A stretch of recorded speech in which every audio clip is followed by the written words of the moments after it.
আমিনুল ইসলাম আপনি লিখেছেন, ডায়াবেটিস পরীক্ষার সময় সামান্য রক্ত বের করা হয়, রোজা অবস্থায় ডায়াবেটিস পরীক্ষা করা যাবে কি না? ভাই আমিনুল ইসলাম, ডায়াবেটিস পরীক্ষার সময় সামান্য যে সুইয়ের অগ্রভাগে যে পরিমাণ পানি থাকে ওই পরিমাণ রক্ত যে বের হয়, এর ফলশ্রুতিতে আপনার ওজু ভঙ্গ হবে না যদি এটা গড়িয়ে পড়ার মতো অতটুকু না হয়। আর যদি বড় এক ফোঁটা হয় যেটা আসলে গড়িয়ে পড়ার মতো হয়, তাহলে সেক্ষেত্রে রোজা ভঙ্গ হবে। আর রোজা অবস্থাতে এই টেস্ট করলে রোজার কোনো ক্ষতি হবে না, কারণ শরীর থেকে 1, 2, 4, 10 ফোঁটা 20 ফোঁটা এরকম রক্ত পড়লে রোজার কোনো ক্ষতি হয় না। যদি এত বেশি রক্ত পড়ে যার ফলে আসলে রোজাদার ব্যক্তির জন্য রোজা রাখাটা চ্যালেঞ্জিং হয়ে যায়, দুর্বল হয়ে যায়, তাহলে সেটা অ্যাভয়েড করতে শরীয়ত নির্দেশ করেছে, যদি সেটা অ্যাভয়েড করার মতো হয়। তবে আপনার 1 ফোঁটা 2 ফোঁটা রক্ত আপনি নিলেন, অথবা 1 সিরিঞ্জ রক্তই নিলেন, বা 2-4 সিরিঞ্জ রক্ত নিলেন, যেটা আপনি ব্লাড টেস্ট ইত্যাদি করার জন্য, সেক্ষেত্রে এর কারণে রোজার কোনো ক্ষতি হবে না, রোজা রেখে করা যাবে ইনশাআল্লাহ তাআলা। এরপরে প্রশ্ন হলো, রমজান কবে থেকে শুরু হচ্ছে দয়া করে জানাবেন কি? প্রিয় দর্শক, রমাদান আমরা কবে থেকে ঠিক শুরু করতে যাচ্ছি সেটি এই মুহূর্তে বলা কিছুটা কঠিন, তবে আমরা কিছুটা ধারণা দিতে পারি। যেহেতু এটা চাঁদ ওঠার উপর নির্ভরশীল, নবী সাল্লাল্লাহু আলাইহি ওয়াসাল্লাম বলেছেন, সুমুল ইয়াতি ওয়া আফতিরুল ইয়াতি, তোমরা চাঁদ দেখে সিয়াম পালন করবে, চাঁদ দেখে ঈদ উদযাপন করবে। অতএব চাঁদ দেখার উপর নির্ভরশীল। আজকে বাংলাদেশে 28 শাবান গত হয়েছে, বিধায় আজকে চাঁদ ওঠার কোনো সম্ভাবনা একেবারেই ছিল না। আগামীকাল অর্থাৎ শনিবার সন্ধ্যায় বাংলাদেশের আকাশে আমরা চাঁদ তালাশ করার চেষ্টা করবো। আমি এই লাইভ অনুষ্ঠানের মাধ্যমে আপনাদের সবাইকে উদাত্ত আহ্বান রাখতে চাই, আমরা সবাই যার যার জায়গা থেকে চাঁদ তালাশ করার চেষ্টা করবো ইনশাআল্লাহ তাআলা। শনিবার সন্ধ্যায় সূর্যাস্তের সঙ্গে সঙ্গে বা সূর্যাস্তের ঠিক আগ মুহূর্ত থেকে আমরা পশ্চিম আকাশে চাঁদ তালাশ করবো ইনশাআল্লাহ। রমাদানের চাঁদ যদি আমরা দেখতে পাই ইনশাআল্লাহ, তাহলে শনিবারই আমরা প্রথম তারাবি আদায় করবো, এবং শনিবার সন্ধ্যা থেকে রমাদান শুরু হয়ে যাবে, এবং ভোর রাতে আমরা সাহরি করবো ইনশাআল্লাহ তাআলা। এর সম্ভাবনা যথেষ্ট প্রবল। আর যদি কোনো কারণে শনিবার সন্ধ্যায় চাঁদ দেখা প্রমাণিত না হয়, সাব্যস্ত না হয়, তাহলে নিশ্চিত আমরা রবিবার সন্ধ্যা থেকে, রবিবার রাত থেকে আমরা তারাবি সালাত আদায় করবো ইনশাআল্লাহ তাআলা। আল্লাহ তাআলা আমাদেরকে রমাদানকে অর্থবহ এবং সার্থক করার মতো আমল দিয়ে সাজাবার তৌফিক দান করুন। রমাদানকে আল্লাহ তাআলা আমাদের জন্য বারাকা দিয়ে, মাগফিরাত দিয়ে পরিপূর্ণ করে দিন।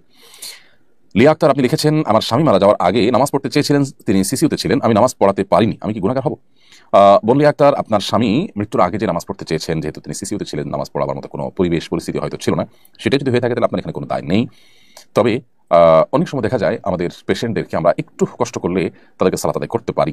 তাদের শরীরের বিভিন্ন জায়গায় সুই ফোড়ানো, বিভিন্ন রকমের তার ইত্যাদি লাগানো, পাইপ ইত্যাদি লাগানো, এরকম অবস্থাতেও তাদেরকে কিন্তু আমরা টেস্ট করার জন্য স্থানান্তর করি, মুভ করাই।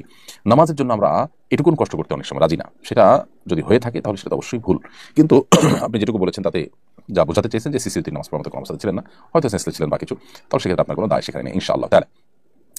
সাম্প্রতিক আইনশৃঙ্খলা পরিস্থিতি অবনতির প্রেক্ষাপটে চোর ছিনতাইকারীদেরকে গণধোলাই দেওয়ার পক্ষে সোশ্যাল মিডিয়া বেশ হাইপ উঠেছে। অনেকে বর্তমানে এটাকে সমাধান ভাবছেন, এ বিষয়ে শরীয়তের নির্দেশনা কি? দেখুন, দুর্ভাগ্যজনক বাস্তবতা যে আমাদের দেশে আইনশৃঙ্খলা পরিস্থিতি কিছুটা শুধু নয়, বেশ খানিকটাই অবনতি হয়েছে, এবং জনমনে বেশ কিছুটা আতঙ্ক তৈরি হয়েছে। এর কিছু তো বাস্তব ঘটনা যেমন আছে, আবার কিছুটা আতঙ্ক সৃষ্টি করার একটা অপপ্রয়াসও আছে, সেটিও কিন্তু বোঝা যায়। ব্যাপার যাই ঘটুক না কেন, যে কিছু কিছু ঘটনা ঘটছে এবং চুরি ডাকাতি বেড়েছে, এটা তো ওপেন সিক্রেট, আমরা সবাই জানি। তো এই পরিস্থিতিতে থামাবার উপায়টা কি? দেখুন, যারা বলছেন যে চোর ছিনতাইকারী ধরেই গণধোলাই দিতে হবে, তাদের সাথে আমি বিনয়ের সাথে ভিন্নমত পোষণ করছি। সন্দেহাতীতভাবে চুরি ছিনতাইতে যারা লিপ্ত, তাদেরকে ধরবার জন্য এলাকায় এলাকায় বিভিন্ন টিম করে করে মানুষ পাহারাদারি করা উচিত, এবং ধরার সাথে সাথে তাদেরকে আইনশৃঙ্খলা রক্ষাকারী বাহিনীর হাতে সুপর্দ করা উচিত। খুবই যৌক্তিক একটা প্রশ্ন উঠে আসবে এখন, যে আইনশৃঙ্খলা রক্ষাকারী বাহিনীর হাতে ছেড়ে দিলে তারা আবার ছেড়ে দিবে। এই জায়গাটাতে আমাদের খুব বেশি মনোযোগ দেওয়া দরকার, শক্তি ব্যয় করা দরকার, যে আইনশৃঙ্খলা রক্ষাকারী বাহিনীরা যাতে কোনোভাবে এদেরকে ছাড় দিতে না পারে, ছেড়ে দিতে না পারে, সেবারে নজরদারি করা, সেবারে আমাদের বিশেষভাবে মনোযোগী হওয়া, আন্দোলন সংগ্রাম করা, এটা জরুরি। আমরা যদি আইন হাতে তুলে নেই, তাহলে সেক্ষেত্রে অনেক নিরীহ মানুষ মারা যাবে, এবং একটা মানুষ দেখা যাবে যে একটা অপরাধ করেছে, সে অপরাধে তার আসলে জীবন নিয়ে ফেলা মতো অপরাধ সে করেনি, কিন্তু সেটাও হয়ে যাবে, এবং এইটাকে কেন্দ্র করে মানুষ যার যার শত্রুতা উদ্ধার করা শুরু করবে। ইতিপূর্বে যখন এরকম ঘটনা ঘটেছে, আইন হাতে নেওয়ার যদি কোনো সুফল আপনি দেখেনও, তার কুফল কিন্তু অনেক বেশি।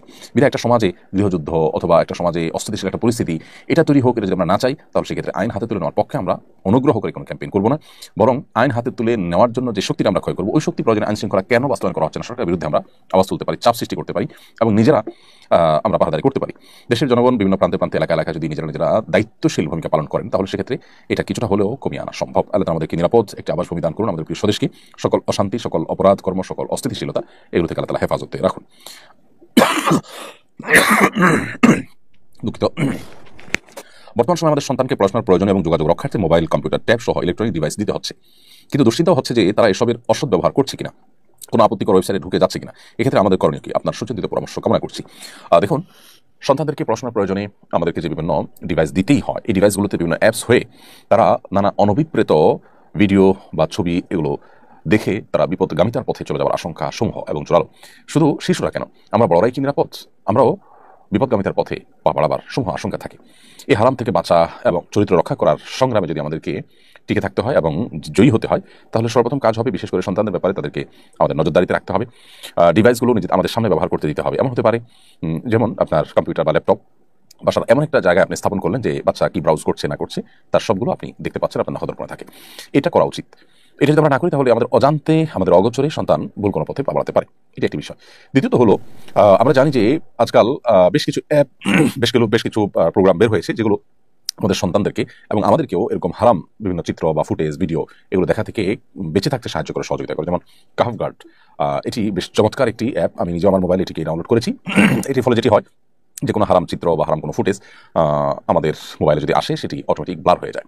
তাহলে আমাদের সন্তানদের চোখ এবং ইমান, তাদের চরিত্র এগুলোকে হেফাজত করবার জন্য আমরা এই জাতীয় কাহফ গার্ড বা এরকম আর কোনোটা থাকলে, বিশেষ করে কাহফ গার্ডটা আমি জানি যে এই অ্যাপ আমরা ডাউনলোড করে তারপর সেই ডিভাইস সন্তান হাতে দিতে পারি, তাতে ইনশাআল্লাহ সন্তান অনেকখানি সেফ থাকবে, আল্লাহ যদি হেফাজত করেন তাদেরকে। নওশিন আক্তার আপনি লিখেছেন, মাহরাম হিসাবে ছোট ভাইকে সফর সঙ্গী করতে হলে তার সর্বনিম্ন কত বছর বয়স হতে হবে? নওশিন আক্তার, মাহরাম হিসাবে আপনার ছোট ভাই যদি আপনার সফরে সঙ্গী হতে হয় তাহলে তাকে প্রাপ্তবয়স্ক হতে হবে। প্রাপ্তবয়স্ক হতে হবে। একজন ছেলে যখন স্বপ্নদোষ শুরু হয় তখন থেকে সে প্রাপ্তবয়স্ক হিসাবে গণ্য হয়। আর এর বাইরে আপনার ছোট ভাই বা আপনার মাহরাম যে আপনার সফর সঙ্গী হবে তার যদি প্রাপ্তবয়স্ক হওয়ার যে আলামতগুলো আছে, গোপদাড়ি ইত্যাদি গজানো, এগুলো যদি বের হয় তাহলে সেক্ষেত্রে শুরু হয়, তাহলে সেক্ষেত্রে এটা তার প্রাপ্তবয়স্ক হওয়ার আলামত হিসাবে বিবেচিত হবে। এছাড়াও যদি কোনো আলামত দেখা না যায় তাহলে সর্বোচ্চ 15 বছর বয়স হয়ে গেলে ইনশাআল্লাহ সে আপনার সাথে মাহরাম হিসাবে আপনার সফরের সঙ্গী হতে পারবে। পত্রিকা এসেছে বিগত সরকার নির্মিত মডেল মসজিদ নির্মাণে অঢেল দুর্নীতি হয়েছে। সে মসজিদ নির্মাণে আর্থিক দুর্নীতি হয়েছে। যে মসজিদ নির্মাণে আর্থিক দুর্নীতি হয়েছে সে মসজিদে নামাজ পড়া যাবে কিনা? গুরুত্বপূর্ণ প্রশ্ন। এই প্রশ্ন উত্তর হলো যে কোনো মসজিদ নির্মাণে এই নির্মাণ সংশ্লিষ্ট ব্যক্তিবর্গ যদি কোনো দুর্নীতি বা অপরাধ করে থাকেন তাহলে ইনশাআল্লাহ বিইذনিল্লাহ মুসল্লিদের নামাজে কোনো অসুবিধা হবে না। কারণ প্রথমত আল্লাহ সুবহানাহু ওয়া তাআলা কোরআনে কারীমে একাধিক জায়গায় আমাদেরকে এই বিষয়ে জানিয়েছেন যে আল্লাহ তাযরু ওয়াসিরাতুন বিজরা উখরা, কেউ কারোর পাপের বোঝা বহন করবে না। যেহেতু কেউ কারোর পাপের বোঝা বহন করবে না, অতএব আমরা অন্য কেউ মসজিদ তৈরি করতে গিয়ে দুর্নীতি করেছে, অন্যায় করেছে, এরকম কোনো বিষয় আসলে সেটার দায়ভার আমাদের উপর আসবে না ইনশাআল্লাহ তাআলা।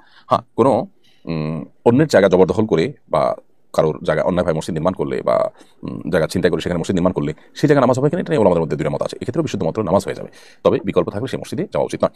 বাট মসজিদের জায়গা নিয়ে সমস্যা নেই, নির্মাণ হয়েছে যে টাকা সেটা নিয়েও সমস্যা নেই, বাকি নির্মাণ করতে গিয়ে তসরুফ হয়েছে, নির্মাণকারীদের কেউ বা সংশ্লিষ্ট কেউ কোনো প্রকার দুর্নীতি করেছেন, এর দায় মুসলিমদের উপর আসবে না ইনশাআল্লাহ তাআলা। পত্রিকা এসে আপনার প্রশ্ন তো দিয়েছি। সরকারের ঘোষণা অনুযায়ী সামনে হজের খরচ কমবে, আপনি কতটা আশাবাদী? আমি যতটুকু জানি হজের খরচ তো ঘোষিত হয়ে গেছে, এখন তো আর কমার বা বাড়ার কোনো স্কোপ দেখছি না। অবশ্য বেশ অনেক আগে থেকে সরকারের সংশ্লিষ্ট দপ্তর থেকে বারবার বলা হচ্ছিল যে হজের খরচ বছর কমবে। কতটা কমবে আমি সেটা আসলে খুব বেশি আশাবাদী না। কারণ হলো আসলে রিয়ালের দামের উপরে হজের রেট অনেকটা নির্ভর করে, আর অনেকখানি নির্ভর করে বিমান ভাড়ার উপরে। বিমান ভাড়া এটা কমানোর ক্ষেত্রে বাংলাদেশ এবং সৌদি এয়ারলাইন্স, বাংলাদেশ এবং সৌদি এয়ারলাইন্স এই উভয় ক্যারিয়ার কর্তৃপক্ষ তাদের সদিচ্ছা ছাড়া এটা আসলে কঠিন। হাজিদের কাছ থেকে যে পরিমাণ ভাড়া নেওয়া হয় সেটা রীতিমতো জুলুম।